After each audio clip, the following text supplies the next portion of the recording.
It's been 2 days since a family of 4 were found dead inside a Mount Pleasant home, and the suspect, 22-year-old Lovequan Scott, is a relative of the victims. Now, new information has been released about Scott, and Alyssa Holmes is live this morning at the scene, and she shares those details. Alyssa? Well, these are the affidavits from yesterday's bond hearing. 4 charges of murder, but Scott did not appear in court yesterday. He refused and had his public defender stand in for him. Now, according to these papers, a witness found 2 bodies outside of this home in the garage and found another 2 inside of the home. Now, this all happened before noon on Saturday. Authorities say Scott was found outside of the home with blood on his clothes, shoes, and hands. Now, the 4 victims' ages range from 15 to 72. Now, this isn't Scott's first run-in with the law. He was arrested twice by Coastal Carolina University police, once in November of 2016 and a second time in September of last year. Now, he was charged with trespassing, possession of marijuana, unlawful carrying of a pistol, and carrying weapons on school property. Scott was also arrested while he was a student at the Citadel here in Charleston. That was in 2016. He was arrested on 2 counts, possession of marijuana and possession with intent to distribute near a school. Now, authorities have said that Scott did live in this residence where this incident happened. Right now, he's still being held in the detention center here in Charleston. Reporting live from Mount Pleasant, Alyssa Holmes, Live 5 News. A neighbor saw Scott sitting on the front porch with bloodied clothes on. The neighbor called the police. When the police arrived, they discovered a body in the garage and 3 bodies in the home. Scott's grandmother, Rose, was 69 years of age. She was found beaten to death inside her home. Scott's grandfather, Joseph, was 72 years of age. He was found beaten to death inside his garage.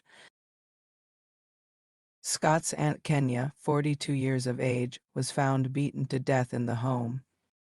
Scott's cousin and Kenya's daughter, Faith, 15 years of age, was found beaten to death in the home.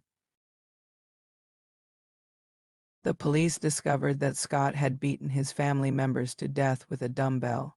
He was taken to jail for further investigation.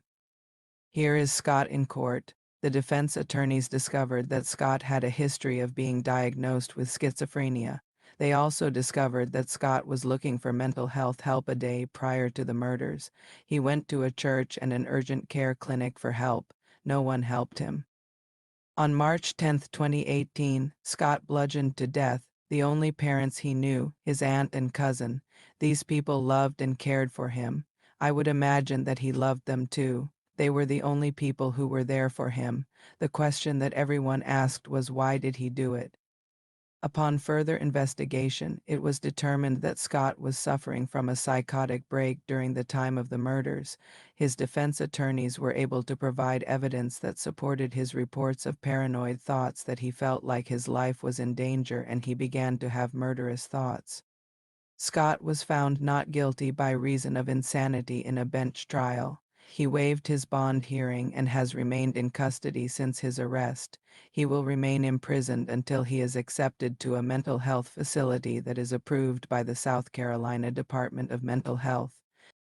According to the Treatment and Advocacy Center of South Carolina's severely mentally ill population, also known as SMI, are being treated below the national standard. There are 423 state beds for the entire state, which means the majority of the SMI population end up incarcerated and without psychological help. So, what do you think? Did the mental health system, justice system, and community fail Scott, or are we going to keep saying throw them in jail, kill them, etc., etc.? Please respond, like, and share. If you or anyone you know are suffering from mental illness and need someone to talk to, please call the Substance Abuse and Mental Health Services Administration, SAMHS, a national helpline at 1-800-662-HELP. If you are in an emergency, call 911.